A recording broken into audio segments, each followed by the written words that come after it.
Line चल चलो बड़न चले हो बिया चाल रहा जाओ राजो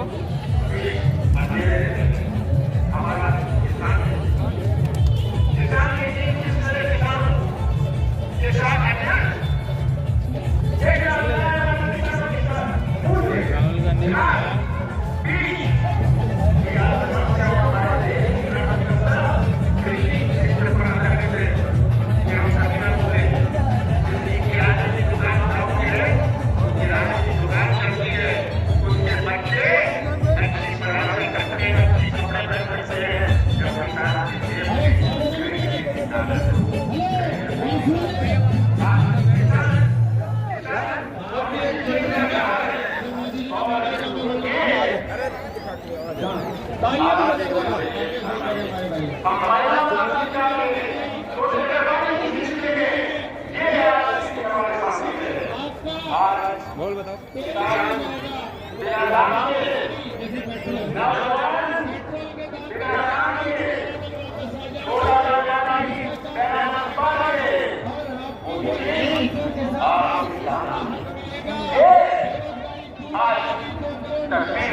हमारे सामने पिछले 4 साल नोटबंदी ने, बेरोजगारी ने, कोविड ने किसी का भी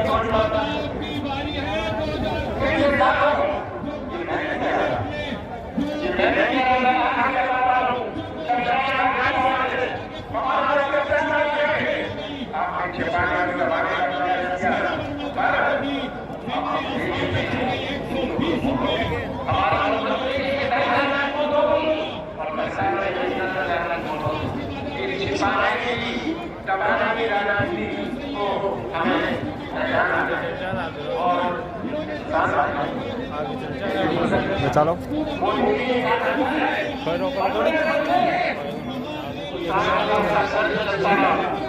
15 महीनों के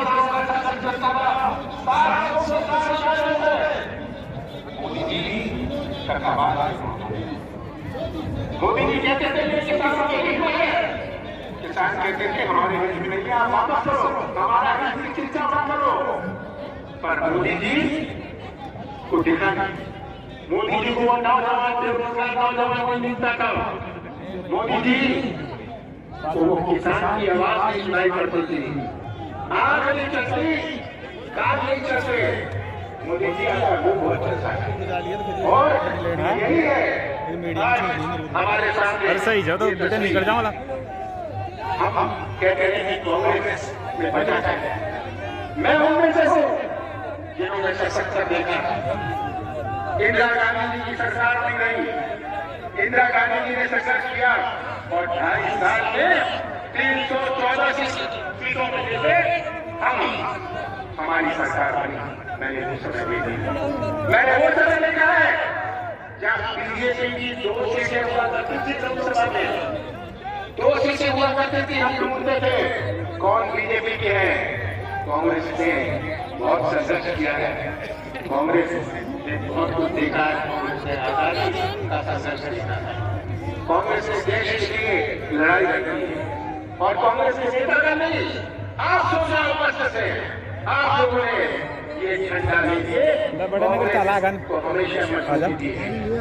आज हम सब सोनिया गांधी जी के झंडे के नीचे खड़े हैं, हम सब राजीव जी के झंडे के नीचे खड़े हैं, हम सब प्रियंका जी के झंडे के नीचे खड़े हैं और आप सबने अगर अपनी कमर खा ली, आप सबने और हर कांग्रेस कार्यकर्ता ने अपनी कमर खा ली, कोई नहीं रोक सकता। 2024 में देश की लोकसभा में कौन झंडा लहराएगा? आप सबका बहुत बहुत धन्यवाद।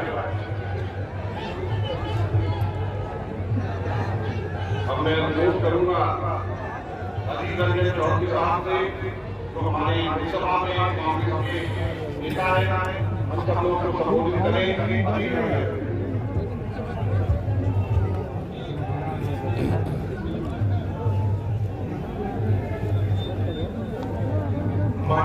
से हमारे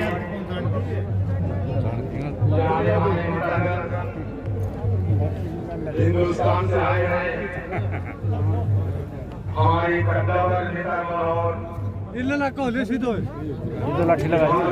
लाठी आगे कर दी लाठी आडी मैं आता हूँ बंगाल की मुर्शिदाबाद जिला की बहरमपुर शहर से। मैं वहाँ के एमपी हूँ और बहरमपुर से जयपुर आके पहुँचा हूँ और ये बाबा के साथ कह सकता हूँ कि ये जयपुर से नए सिरे से कांग्रेस पार्टी की जीत की जय यात्रा शुरू होगी। आज इस जो जयथल और इस जयथल इसके सबसे बड़ा गवाह है। इसलिए मैं हमारे पार्टी की आला कमान श्रीमती सोनिया गांधी जी, राहुल गांधी जी और सब नेता सबको मैं आभार प्रकट करता हूँ कि आज आप लोग के आदेश और निर्देश से यहाँ आने के लिए कितने बड़े जनसंख्या देखने की मुझे नसीब हुई है। आप लोग इंतजार कर रहे हैं हमारे नेता राहुल जी, प्रियंका जी, सोनिया गांधी जी की भाषण सुनने के लिए। मैं जानता हूँ कि हमारे बहुत सारे नेता यहाँ मौजूद हैं। मैं सिर्फ एक छोटी सी बात करना चाहता हूँ। ये मोदी जी हर चीज में सुबह शाम हमें अमृत वर्षण करते हैं। बाहर के देशों में जाकर कहते कि हम 5 अमृत तक तो लाए हैं, तो मोदी जी हमें कौन कौन सा अमृत लाए हैं ये हम इसमें जरा देखना पाएगा। मोदी जी आने के बाद नोटबंदी चंचल से सारे हिंदुस्तान में आप सबको याद है। और मोदी जी जो हमारे अमृत वर्षण करते हैं ये गारंटी दे रहे हैं कि अगले तारीख में हम डिजिटल इंडिया बनाऊंगा। जो डिजिटल इंडिया के सबसे राहुल गांधी जी ये सिर्फ ये नहीं, राहुल गांधी जी तो सारे ये काम ला रहे हैं इंफॉर्मेशन टेक्नोलॉजी में। मोदी जी और राजीव गांधी जी हमारे स्वर्गीय राजीव गांधी जी की जो इंफॉर्मेशन टेक्नोलॉजी की जो शुरुआत किए थे उनको तैयार करके अपने नाम डालके तो मोदी जी हर काम में सहयोग देने में नहीं ये साबित कर चुके हैं। लेकिन आज क्या हुआ? आज जब हमारे डिजिटल सारे व्यवस्था पूंजीपतियों के हाथ में चले गए, पूंजीपति जब सारे डिजिटल दुनिया को अपने कब्जे में ले लिए तो मोदी जी अपने अकाउंट भी आज हैक हो रहे हैं। मोदी जी का फेसबुक अकाउंट तो बचा नहीं सकते, वो हिंदुस्तान के आम लोगों की आप हम सब अकाउंट कैसे बचाएंगे? ये मोदी जी जीएसटी है सारे हिंदुस्तान की, जो हमारे छोटे मजले पर की सारे बिजनेसमैन है, सारे बिजनेसमैन के अंदर एक क्लास ही बचा दी। मोदी जी लॉकडाउन के चलते मोदी जी का सारा मशवरा करके लापरवाही के चलते जब लॉकडाउन घोषित किया, लॉकडाउन के चलते हिंदुस्तान में हजारों लोगों की मौत हो गई। दूर दूर से आप आए, हमारी बात सुनने आए, इसके लिए बहुत बहुत धन्यवाद।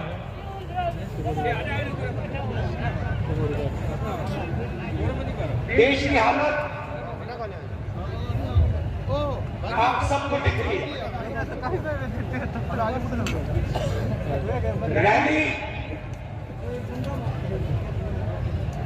महंगाई के बारे में है, बेरोजगारी के बारे में है, जो आम जनता को दर्द हो रहा है, दुख हो रहा है, उसके बारे में है।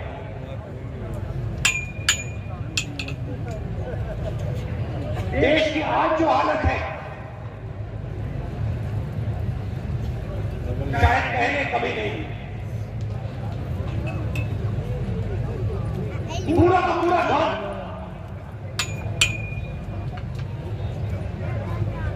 चार पांच पूंजीपति के बाद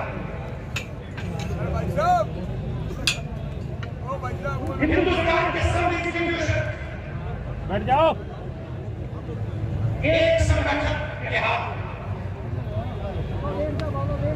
काका नहीं बड़ी मंत्री के ऑफिस में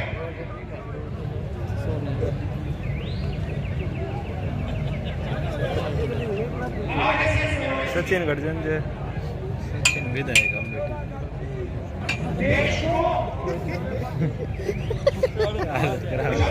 चला रहे हैं।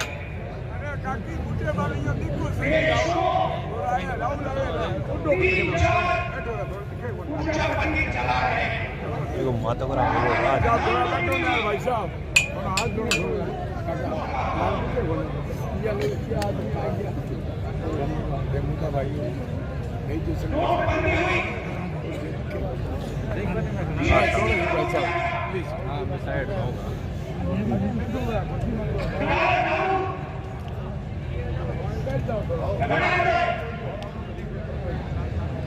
कोरोना के समय आप देश की जनता और देश की आबादी अगर इन चीजों के भूलने से गए मैं आज आपसे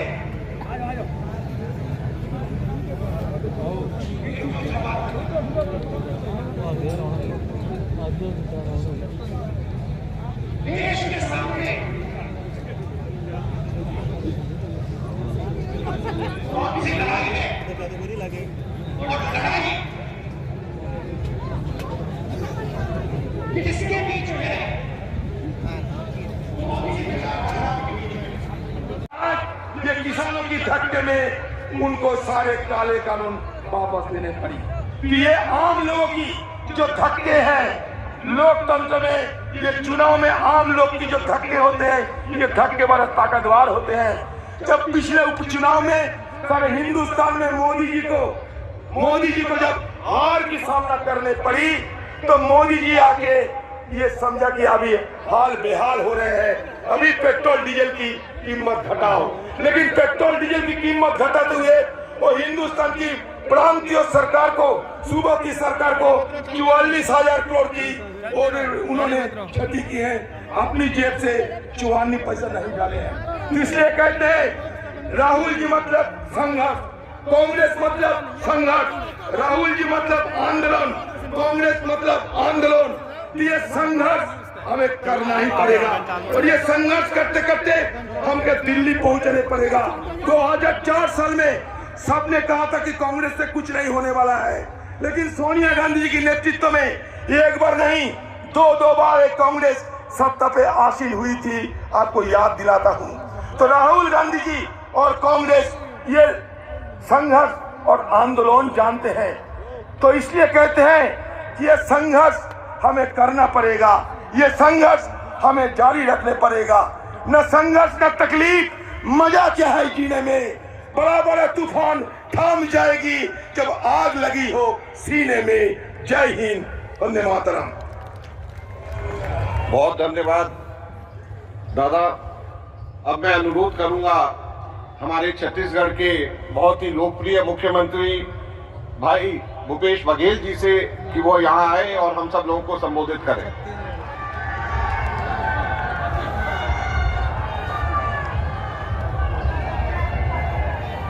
आदरणीय मंच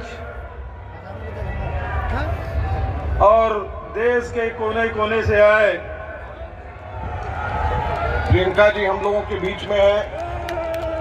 सभी साथियों से अनुरोध की जोर से आप सब लोग स्वागत करें। Congress party, Congress party, Shrimati Priyanka Gandhi, Congress party, Bhupesh Baghel जी।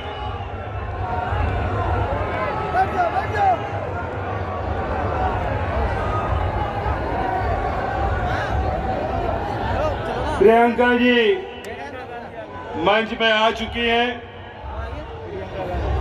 थोड़े देर में राहुल जी और हमारे राष्ट्रीय अध्यक्ष श्रीमती सोनिया गांधी जी का आगमन होगा। हम सब उनका बेसब्री से इंतजार कर रहे हैं।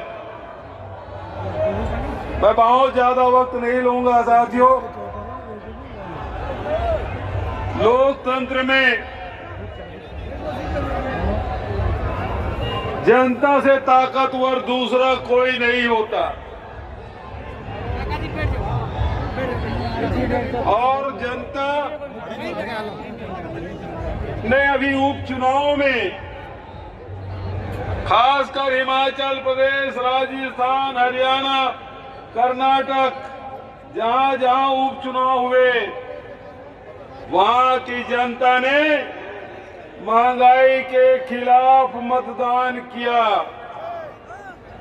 और दूसरे दिन मोदी सरकार ने पेट्रोल में 5 रुपया और डीजल में 10 रुपया कम किया है। आदरणीय साथियों, मोदी सरकार तो लगातार महंगाई बढ़ा रहे थे, अवसर है, लेकिन मोदी जी नमस्ते ट्रम्प कर रहे थे और ट्रम्प का तो नमस्ते हो गया, लेकिन करोड़ों करोड़ हिंदुस्तान के लोग कोरोना से पीड़ित हुए। लाखों लोग जो हमारे साथ रहते थे वो हमसे हमेशा के लिए विदा हो गए। ये नमस्ते ट्रम्प इतना महंगा पड़ा और 3 काले कानून के खिलाफ भी राहुल जी ने कहा ये लिख के ले लो, ये 3 काले कानून वापस लेने होंगे। और आज आप देख लीजिए, जो मोदी जी कभी ठलुआ कहते थे, कभी आतंकवादी कहते थे, कभी आंदोलनजीवी कहते थे, 14 महीना बाद राहुल जी ने जो कहा कि कानून वापस लेने होंगे और भारतीय जनता पार्टी की केंद्र सरकार को जो थूका हुआ उसे चाटना पड़ा और 3 काले कानून वापस लेने पड़े। ये ताकत है यहाँ के किसानों की, ये ताकत है राहुल जी की, ये ताकत है आप सबकी। तो आप में वो शक्ति है, उस शक्ति को पहचानने की जरूरत है। और केंद्र में बैठे हुए घट सरकार को उखाड़ फेंकने का अवसर है। मैं बहुत ज्यादा और न करते हुए आप सबको प्रणाम करते हुए और ये आह्वान करते हुए कि राहुल जी के, सोनिया जी के, प्रियंका जी के नेतृत्व में हम सब इस तिरंगे झंडे के नीचे एकजुट हों और इस भ्रष्ट सरकार को उखाड़ फेंके, यही आह्वान करते हुए आपसे विदा लेता हूं। धन्यवाद। जय हिंद। अब मैं अनुरोध करूंगा राज्यसभा में विपक्ष के नेता, हमारे वरिष्ठ नेता मल्लिकार्जुन खड़गे साहब से कि वो यहाँ पर आए और हम सब लोगों को संबोधित करें। मल्लिकार्जुन खड़गे साहब।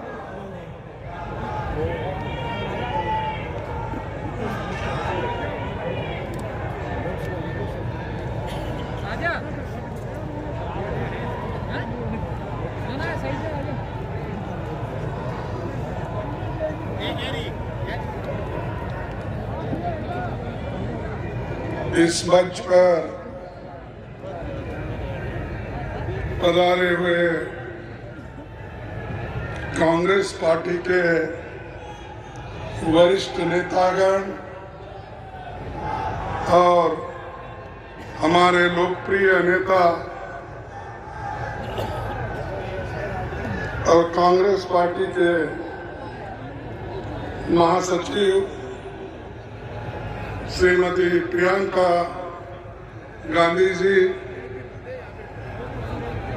और यहाँ पर उपस्थित मेरे भाइयों और बहनों, मीडिया के मेरे दोस्तों, अभी आपने बहुत से नेताओं के भाषण सुने हैं और भी हमारे नेतागण बात करने वाले हैं। मैं आपका ज्यादा वक्त नहीं लेना चाहता हूं क्योंकि आप उनके भाषण को सुनने के लिए बहुत तरस रहे हैं। तो मैं सिर्फ इतना ही कहूंगा, ये जो महारैली महंगाई के खिलाफ आपने जो आयोजन किया है, हमारे पार्टी के नेतागण और राजस्थान के ये दिखाने के लिए कि महंगाई की मार कैसी पड़ रही है और मोदी जी कैसा सो रहे हैं। तो मैं ये जो राहुल जी के नेतृत्व में कांग्रेस की इस विशाल रैली में आया हूं, आपको मालूम है कीमतें तो रोज बढ़ रही है। Diesel, petrol, gas, pulses, edible oil, खाने की तेल, ये सारी चीजें दिन पे दिन बढ़ रही है। और मोदी हमेशा ये कहते थे और आज भी कहते हैं, कांग्रेस ने 70 साल में क्या किया।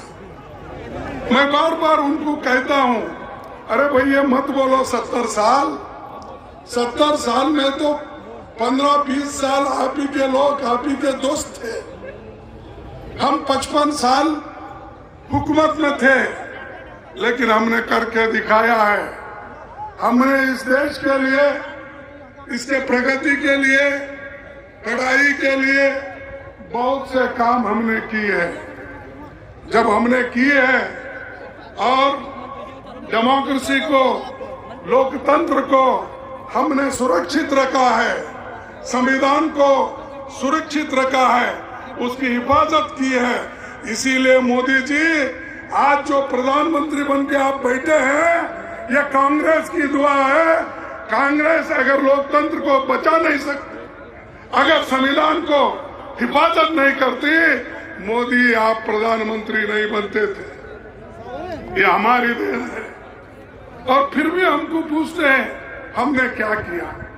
हमने जो किया है उसका 2% भी आपने कुछ नहीं किया। 7 साल में गोविंद सिंह डोटासरा जी, श्री भूपेश बघेल जी, श्री चरणजीत सिंह चन्नी जी, श्री अजय माकन जी, CWC के वरिष्ठ नेतागण, प्रदेश कांग्रेस कमेटियों के अध्यक्षगण, CLP के सारे नेता, AICC के पदाधिकारी, सभी यूथ कांग्रेस, महिला कांग्रेस, सभी फ्रंटल्स के पदाधिकारी, आप सबको इस सभा में बहुत बहुत स्वागत और मेरा नमस्कार। आज इस वीरों की धरती पर खड़े हुए मुझे गर्व महसूस होता है कि यहाँ की सरकार कांग्रेस की सरकार है। मुझे गर्व है कि राजस्थान में एक ऐसी सरकार है जिसने कोरोना जैसे भयंकर संकट में एक एक जन की मदद की, जो पीछे नहीं हटे, जो आपके लिए संघर्ष करते हैं और आपके लिए ऐसी योजनाएं लाते हैं जिससे आपका विकास हो। लेकिन ये जानते हुए कि इस प्रदेश में हमारी सरकार है, मुझे ये भी मालूम है कि प्रदेश और देश की जनता आज बहुत संकट में है।